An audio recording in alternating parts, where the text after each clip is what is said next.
In the year 2000, Mick Jagger was welcomed back to his old school to open a new building named in his honour. It was one of the last steps he took from scourge of the establishment to fully paid-up member. In 2002, he was to become Sir Mick Jagger. When Mick got it, I thought, well, it's a bit strange because he's a non-resident. He's been non-resident for years. It seems a bit weird that he got it, but, yeah, I suppose he kind of deserves it in a way for being a front man for the Stones for 40 years.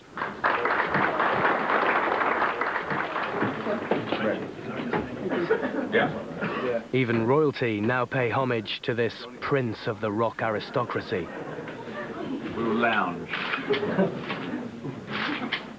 I thought, well, Keith won't like it. He'll go 8, and he did. Thank you very much.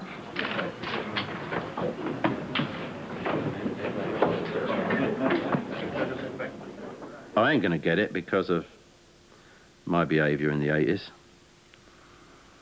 Charlie might get it, actually. Ronnie Wood ain't going to get it. I think Mick Jagger actually got his knighthood shortly after grumbling about it to Prince Charles.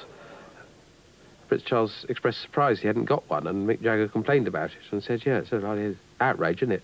And was in the next honours list.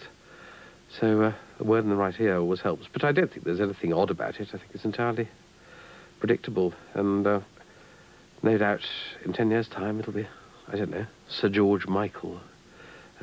These things happen.